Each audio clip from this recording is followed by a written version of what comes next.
Class 11 আজকের ক্লাসে তোমাদেরকে ওয়েলকাম। আজকে আমরা আলোচনা করব পর্যায় সারণীর আরেকটা পর্যাবৃত্ততার ধর্মের। তো সেটা হচ্ছে তড়িৎ ঋণাত্মকতা। তড়িৎ ঋণাত্মকতা, একে আমরা কি বলি? ইলেকট্রোনেগেটিভিটি।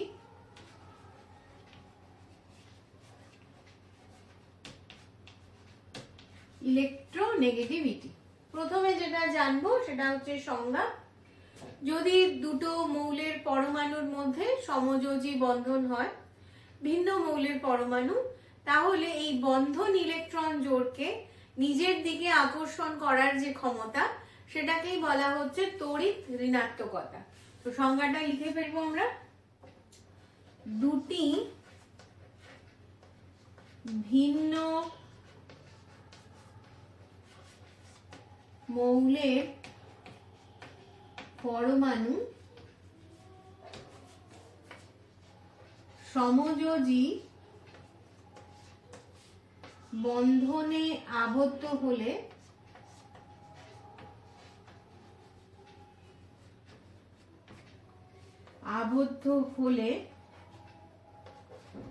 যে আকর্ষণ বল দ্বারা কোনো মৌলের পরমাণু বন্ধন ইলেকট্রন জোড়কে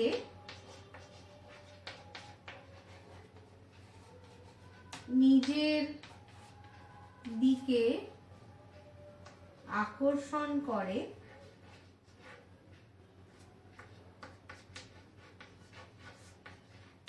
সেটাই হলো ইলেকট্রোনেগেটিভিটি। ইলেকট্রোনেগেটিভিটি তাহলে কি দেখতে পেলাম আমরা? যে সমযোজী বন্ধনে যদি দুটো ভিন্ন মৌলের পরমাণু আবদ্ধ হয় এবং বন্ধনী তৈরি করতে যে ইলেকট্রন জোড় লাগে, সেই ইলেকট্রন জোড়কে নিজের দিকে আকর্ষণ করার যে ক্ষমতা, যে আকর্ষণ বলের দ্বারা নিজের দিকে আকর্ষণ করছে ইলেকট্রনগুলোকে, তাকেই বলা হচ্ছে ইলেকট্রোনেগেটিভিটি বা তড়িৎ ঋণাত্মকতা। আরেকটা এবার নেক্সট গুরুত্বপূর্ণ পয়েন্ট হচ্ছে তড়িৎ ঋণাত্মকতার কোনো একক নেই। অর্থাৎ তড়িৎ ঋণাত্মকতা একক বিহীন। তার কারণ কি? এক্ষেত্রে আমরা দুটো মৌলের পরমাণুর মধ্যে যে আকর্ষণ বল তার তুলনা করছি, একটার সাপেক্ষে আরেকটার আকর্ষণ বলের কথা আমরা ভাবছি। সেই জন্য এটা একটা তুলনামূলক রাশি। যেহেতু এটা একটা তুলনামূলক রাশি বা আপেক্ষিক ঘটনা, সেই জন্য এর কোনো একক নেই। এবং এই একই কারণে বিভিন্ন স্কেলের উদ্ভাবন করা হয়েছে, যেমন পাউলিং স্কেল। এই স্কেলটা আবিষ্কার করেছেন বিজ্ঞানী পাউলিং। পাউলিং স্কেল মানে আমি তড়িৎ ঋণাত্মকতার চরম মানটা পাবো না, আমাকে তড়িৎ ঋণাত্মকতার একটা তুলনামূলক মানের দরকার হবে। তো সেই জন্য একটা স্কেল স্কেল আবিষ্কার করা হয়েছে, সেটা পাউলিং স্কেল আছে, মুলিকেন স্কেল আছে, আরেকটা স্কেল আছে সেটা হচ্ছে অলরেড-রকো স্কেল। এই স্কেলগুলোর সাহায্যে আমরা তড়িৎ ঋণাত্মকতার একটা তুলনামূলক মান পেয়ে থাকি। প্রথমে আলোচনা করব আমরা পাউলিং স্কেল। পাউলিং স্কেলে কি করা হয়েছে? ফ্লুরিনের তড়িৎ ঋণাত্মকতাকে 4.0 ধরা হয়েছে এবং তার সেই সাপেক্ষে অন্যান্য পরমাণুর তড়িৎ ঋণাত্মকতা মাপা হয়েছে। এখানে তড়িৎ ঋণাত্মকতা মাপার একটা সূত্র আছে, সেটা হচ্ছে XA - XB। এক্ষেত্রে এ আর বি এর মধ্যে যৌগ তৈরি হয়েছে, এ আর বি এর মধ্যে সমযোজী বন্ধনী তৈরি হয়েছে, তাহলে যৌগটা হলো এ বি। সেক্ষেত্রে তাদের তড়িৎ ঋণাত্মকতার পার্থক্য XA - XB ইকুয়াল টু কি হয়ে যাবে? 0.208। নিচের লাইনে একবারই লিখি, নাহলে তোমাদের কনফিউশন থাকতে পারে। 0.208, তারপরে এটা হচ্ছে এবির বন্ধন এনার্জি মাইনাস রুট ওভার ই এ মাইনাস ই বি বি, এই গোটাটার ওপর আবার রুট ওভার যদি দিই তাহলে আমি পেয়ে যাব XA minus XB Pauling scale অনুযায়ী। তাহলে শিখে নিচ্ছি আমরা কি বলছে, তার A আর B এর মধ্যে তড়িৎ ঋণাত্মকতার পার্থক্য আমরা মাপতে চাই। A এবং B এর মধ্যে সমযোজী বন্ধনী তৈরি হয়েছে, তাদের XA আর XB হচ্ছে XA A মৌলের তড়িৎ ঋণাত্মকতা, XB, আচ্ছা টার্মগুলো লিখে নিই। সূত্রটা কি দাঁড়ালো তাহলে, XA minus XB equal to 0.208 second bracket EA minus AB A bond B minus root over EAA minus EBB। এবার টার্মগুলো কোনটা কি, XA কি হলো, XA হচ্ছে A মৌলের তড়িৎ ঋণাত্মকতা, EN দিয়ে প্রকাশ করলাম, ইলেকট্রোনেগেটিভিটি।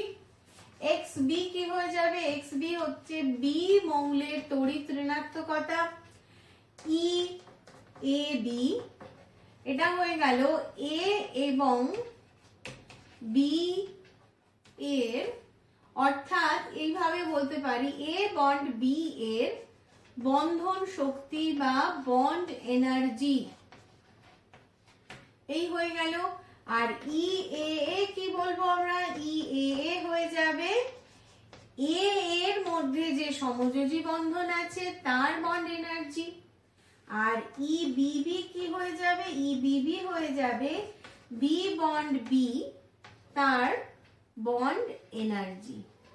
এই হয়ে গেল পাউলিং স্কেল অনুযায়ী ইলেকট্রোনেগেটিভিটি আমরা কিভাবে নির্ণয় করব, তার সূত্র, কোন টার্মটাকে কি বলেছি সেটা আমরা দেখে নিলাম। তাহলে XA minus XB equal to 0.208 second bracket EAB EA bond B minus EAA minus EBB এর রুট ওভার দিয়ে টোটালটার ওপর আবার রুট ওভার বা টু দি পাওয়ার হাফ।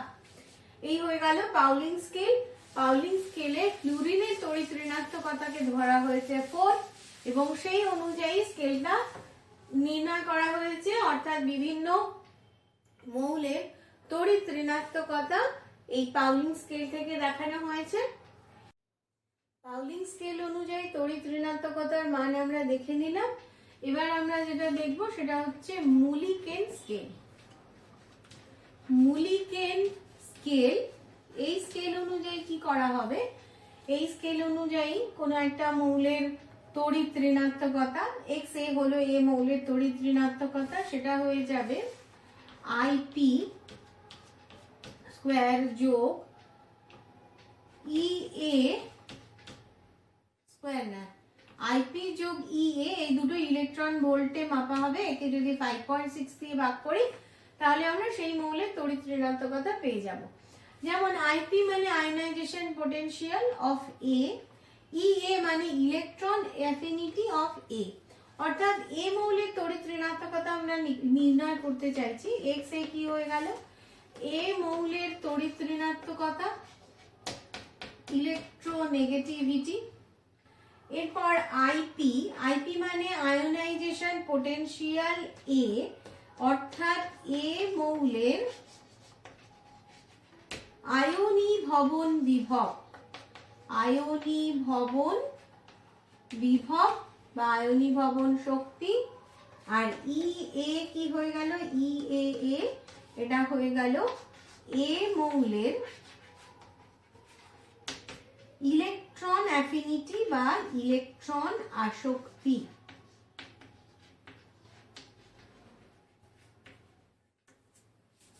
এবার আমরা একটা উদাহরণ দিয়ে দেখব ক্লোরিনের ক্ষেত্রে। ক্লোরিনের ক্ষেত্রে IP ইকুয়াল টু হয়ে যাবে, ক্লোরিন মৌলের ক্ষেত্রে IP equal to 13.01 electron volt. Electron affinity তার মান 3.61 ইলেকট্রন ভোল্ট।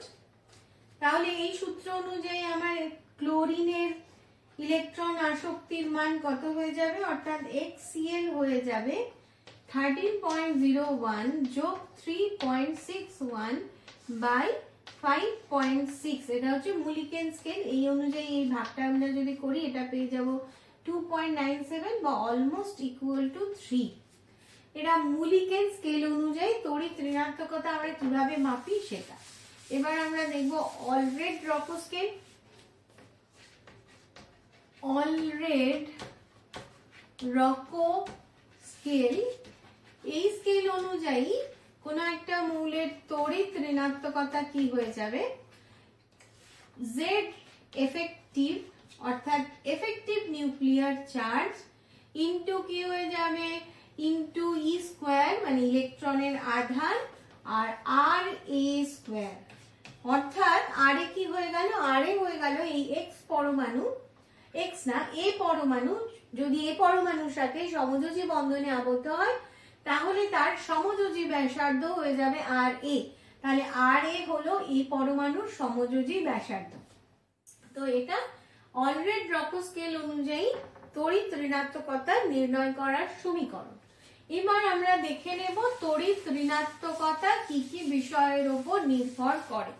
পয়েন্টগুলো প্রথমে লিখছি। তড়িৎ ঋণাত্মকতা কি কি বিষয়ের উপর নির্ভর করে। নাম্বার 1 কেন্দ্রের আধান, নাম্বার 2 আবরণী ক্ষমতা, নাম্বার 3 পারমাণবিক ব্যাসার্ধ,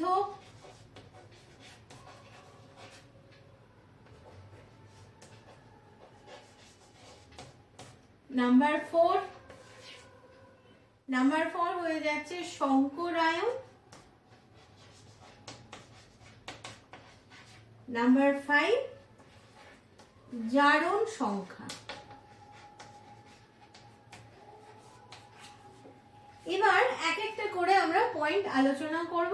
তো কেন্দ্রের আধানের ওপর কিভাবে নির্ভর করবে, ইলেকট্রন নেগেটিভিটি অর্থাৎ তড়িৎ ঋণাত্মকতা মানে হচ্ছে বন্ধন ইলেকট্রন জোড়কে আকর্ষণ করার ক্ষমতা। কেন্দ্রের আধান যদি বেশি হয় ইলেকট্রন নেগেটিভিটি বেশি হবে। কেন্দ্রে যত প্রোটন সংখ্যা বেশি হবে, আধান বেশি হবে, তত কি হয়ে যাবে, তত বন্ধন ইলেকট্রন জোড়কে নিজের দিকে আকর্ষণ করতে পারবে, তো ইলেকট্রোনেগেটিভিটি বাড়বে। এবার আবরণী ক্ষমতা, আবরণী ক্ষমতা মানে বিভিন্ন কক্ষকের আবরণী ক্ষমতা বিভিন্ন রকম হয়, যেমন সেই ক্রমটা আমরা দেখেছিলাম যে এস, তারপরে পি, তারপরে ডি, তারপরে এফ, এই হচ্ছে আবরণী ক্ষমতার ক্রম। এবার আবরণী ক্ষমতা মানে পর্দার মতন ক্ষমতা, যে যদি যে লাস্ট কক্ষপথ এবং তার আগের কক্ষপথের মধ্যে বিভিন্ন যে ইলেকট্রন গুলো নিউক্লিয়াসের মধ্যে যে বিভিন্ন কক্ষপথ গুলো আছে তারা কি করে, পর্দার মতন কাজ করে, একদম শেষ কক্ষের ইলেকট্রন গুলোকে নিউক্লিয়াসের আকর্ষণ থেকে দূরে রাখে। সেই কারণে আমরা অলরেড রকোতে জেড এফেক্টিভ বলেছি। অর্থাৎ এই আবরণী ক্ষমতার জন্য যে প্রোটন সংখ্যা যত, আকর্ষণ বল তত হয় না, একটু তার পাল্টে যায়। তাহলে আবরণী ক্ষমতা যদি বেশি হয়, আবরণী ক্ষমতা বাড়লে কি হয়ে যাবে, আকর্ষণ বল কমে যাবে, তাহলে তড়িৎ ঋণাত্মকতাও কমে যাবে। এরপর পারমাণবিক ব্যাসার্ধ, পারমাণবিক ব্যাসার্ধের ক্ষেত্রেও তাই, পারমাণবিক ব্যাসার্ধ যত বাড়বে তত কি হয়ে যাবে, কেন্দ্রের আকর্ষণ বলটা কমে যাবে। সেই কারণে পারমাণবিক ব্যাসার্ধ যদি বাড়ে তাহলে তড়িৎ ঋণাত্মকতা বাড়বে এবং পারমাণবিক ব্যাসার্ধ কমলে তড়িৎ ঋণাত্মকতা কমবে। এর পরের পয়েন্টটা হচ্ছে সংকরায়ন। সংকরায়নটা একটু ভালো করে বলি। আমরা সংকরায়ন জানি যে বিভিন্ন মৌলের কেমন সংকরায়ন হয়, সেগুলো sp3, sp2, তারপরে sp, আরো হয় sp3d2, এরকম সংকরায়নও হয়। তো sp গুলোই বলি। এবার এক্ষেত্রে দেখতে পাচ্ছি কি যে এস কক্ষক কেন্দ্রের কাছাকাছি আছে, সেই কারণে এস কক্ষকে যে ইলেকট্রন থাকে তার আকর্ষণ বল বেশি হয়। এবার সংকরায়নের ক্ষেত্রেও কি হয়ে যাবে, যে কক্ষকগুলোর এস ক্যারেক্টার বেশি তাদের ক্ষেত্রে কিন্তু তড়িৎ ঋণাত্মকতাও বাড়বে। তো এক্ষেত্রে এস ক্যারেক্টারের অনুযায়ী আমরা যদি দেখি, এটার এস ক্যারেক্টার 25%, এক্ষেত্রে এস ক্যারেক্টার 33.3%, এক্ষেত্রে এস ক্যারেক্টার 50%। এবার তড়িৎ ঋণাত্মকতার ক্রম আমরা যদি দেখি, তাহলে sp3 সবচেয়ে কম হবে, তারপরে sp2 হবে। তাহলে তড়িৎ ঋণাত্মকতার ক্রম আমরা যদি দেখি, উল্টো লিখে ফেললাম, sp3 সবচেয়ে কম হবে আর sp হয়ে যাবে সবচেয়ে বেশি। sp কক্ষক কার্বনের ক্ষেত্রে তড়িৎ ঋণাত্মকতা হয়ে যাবে সবচেয়ে বেশি। এই হয়ে গেল সংকরায়ন। নাম্বার 5 আমরা লিখেছিলাম জারণ সংখ্যা। এবার জারণ সংখ্যার সাথেও যে সম্পর্কটা আছে সেটাও তাই, যে জারণ সংখ্যা যদি বাড়ে তাহলে তড়িৎ ঋণাত্মকতা বাড়বে। যেমন Fe2+ এর ক্ষেত্রে তড়িৎ ঋণাত্মকতা 1.84 আর Fe3+ এর ক্ষেত্রে তড়িৎ ঋণাত্মকতা 1.95। এই হয়ে গেল তড়িৎ ঋণাত্মকতা কি কি বিষয়ের উপর নির্ভর করে। তড়িৎ ঋণাত্মকতার পরিবর্তন আমরা দেখব। প্রথমে পর্যায় বরাবর। পর্যায় বরাবর দুটো ফ্যাক্টর কাজ করে, একটা হচ্ছে ইলেকট্রন পরমাণুর আধান, পরমাণু ক্রমাঙ্ক, তারপরে পরমাণুর আধান, এই একটা ফ্যাক্টর। আর নাম্বার 2 হচ্ছে ব্যাসার্ধ। তো কি দেখতে পাচ্ছি আমরা, যে পর্যায় বরাবর বাদিক থেকে ডান দিকে পরমাণু ক্রমাঙ্ক বাড়ে, পরমাণু ক্রমাঙ্ক বাড়লে তড়িৎ ঋণাত্মকতা বাড়া উচিত। আরেকটা ফ্যাক্টর ব্যাসার্ধ, ব্যাসার্ধ ক্রমশ ছোট হয়ে যায় বাদিক থেকে ডান দিকে, ব্যাসার্ধ ছোট হলেও কি হবে, তড়িৎ ঋণাত্মকতা বাড়বে। তো দ্বিতীয় পর্যায়ের তড়িৎ ঋণাত্মকতার ক্রমটা আমরা দেখছি। Lithium, beryllium, boron, carbon, nitrogen, oxygen, fluorine. একটা বিষয় মনে রাখতে হবে যে নিষ্ক্রিয় গ্যাসগুলোর তড়িৎ ঋণাত্মকতা 0। নিষ্ক্রিয় গ্যাসগুলির তড়িৎ ঋণাত্মকতা কত? 0। এটা মনে রাখলাম। এবার এক্ষেত্রে আমরা এটা পাউলিং স্কেল অনুযায়ী খুব মনে রাখার সহজ, 0.5 করে জাস্ট বাড়বে। তাহলে 1, 1.5, 2, 2.5, তারপরে এটা এসে গেল 3, 3.5, আর ফ্লুরিন হয়ে গেল 4। পাউলিং স্কেলে ফ্লুরিনকে আমরা 4 ধরেছিলাম, 4 এ পৌঁছে গেলাম। এই দ্বিতীয় পর্যায়টা মনে রাখা খুবই সহজ।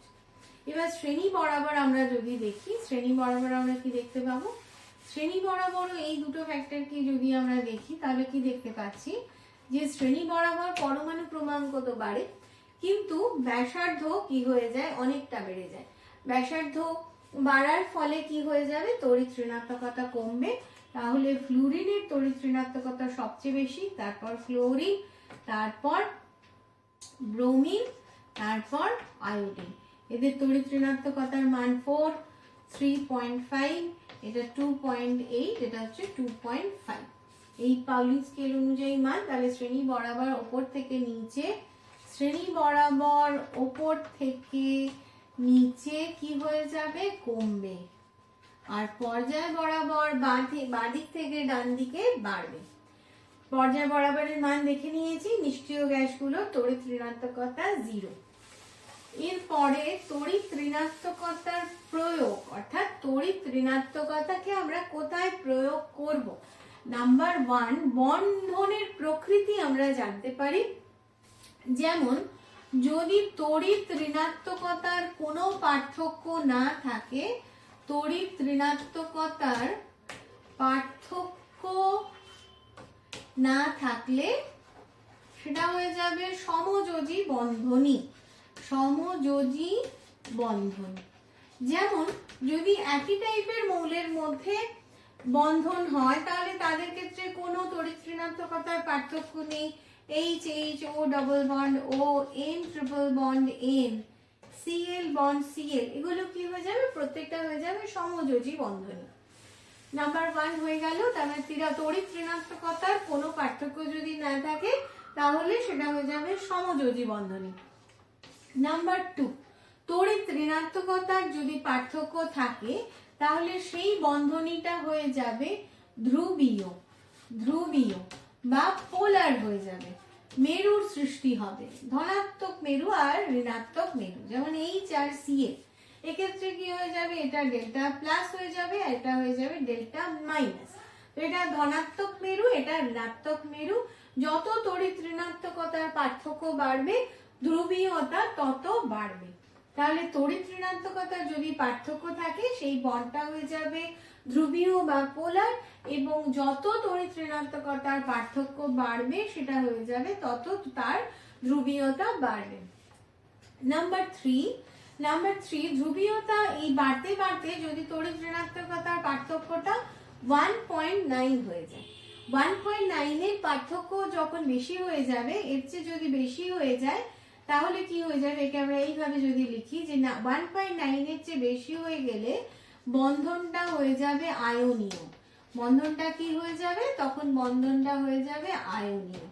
এবার এই আয়নীয় বন্ধন কার ক্ষেত্রে দেখতে পাই, যেমন KCl, NaCl, KBr, NaBr, এদের ক্ষেত্রে আমরা আয়নীয় NaI আয়নীয় বন্ধনই দেখতে পাই। তাহলে আরেকটা সূত্র আমরা শিখবো, পার্সেন্ট অফ আয়নিক ক্যারেক্টার। এটা আমরা কি করে মাপবো, পার্সেন্ট অফ আয়নিক ক্যারেক্টার আমরা যে সূত্রের সাথে মাপি সেটা হচ্ছে 16 into XA minus XB minus 3.5 XA minus XB square. এখানে কি হয়ে যাবে, XA হচ্ছে A মৌলের তড়িৎ ঋণাত্মকতা আর XB হচ্ছে B মৌলের তড়িৎ ঋণাত্মকতা। তাহলে এই সূত্রের সাহায্যে আমরা কোন বন্ড কতটা তার আয়নিক ক্যারেক্টার, সেই পার্সেন্ট অফ আয়নিক ক্যারেক্টার আমরা মাপতে পারি। ইলেকট্রন আসক্তি আর তড়িৎ ঋণাত্মকতার পার্থক্য। ইলেকট্রন আসক্তি এবং তড়িৎ ঋণাত্মকতা খুব কাছাকাছি প্রপার্টি, কিন্তু এক নয়। তাহলে এদের পার্থক্যটা সেই জন্য আমাদের জানা একটু দরকার।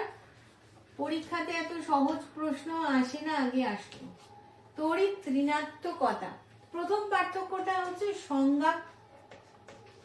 ইলেকট্রন আসক্তি বলতে আমরা কি বুঝি, যে একটা বিচ্ছিন্ন গ্যাসীয় পরমাণু তার সবচেয়ে বাইরের কক্ষে অসীম থেকে একটা ইলেকট্রনকে এনে বসাতে যে শক্তি প্রয়োগ করতে হবে, এক্ষেত্রে শক্তি প্রয়োগ করতে হয় না, শক্তির মুক্তি ঘটে, সেটাকে তার ইলেকট্রন আসক্তি বলে। অর্থাৎ এক্স একটা পরমাণু, সেখান থেকে এক্স মাইনাস পরিণত করতে যে এনার্জির মুক্তি হবে সেটাই হচ্ছে ইলেকট্রন আসক্তি। আর তড়িৎ ঋণাত্মকতার সঙ্গে আমরা আজকেই শিখলাম যে সমযোজী বন্ধনে আবদ্ধ দুটো পরমাণুর মধ্যে কোনো একটা পরমাণু বন্ধন ইলেকট্রন জোড়কে যে বলের দ্বারা নিজের দিকে আকর্ষণ করছে সেটাই হয়ে যাচ্ছে তড়িৎ ঋণাত্মকতা। নাম্বার 2, একক। এর একক আছে, সেটা হচ্ছে electron volt per atom, kilo calorie per mole, kilo joule per mole, এই ধরনের একক আছে। এটা একক বিহীন, একক বিহীন অর্থাৎ কোনো একক নেই। নাম্বার 3, ইলেকট্রন আসক্তির মান নির্দিষ্ট, আর এর ক্ষেত্রে মানটা নির্দিষ্ট নয়, যে পরমাণুর সাথে যুক্ত হচ্ছে তার উপর নির্ভর করবে তার ইলেকট্রন আসক্তির মান। তার মানে এখানে কি লিখবো আমরা, নির্দিষ্ট নয়, এই মানটা নির্দিষ্ট নয়।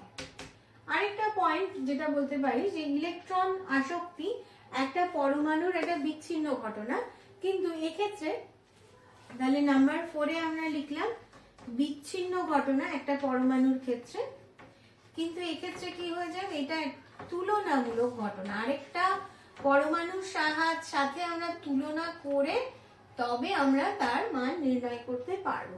তাহলে আজকের ক্লাস এই পর্যন্তই, পর্যায় সারণী আমাদের শেষ হয়ে গেল।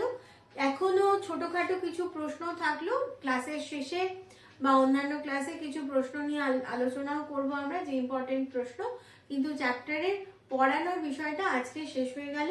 ভালোভাবে পুরো ভিডিওগুলো দেখলে তোমাদের পর্যায় সারণী চ্যাপ্টারটা একদম ক্লিয়ার হয়ে যাবে।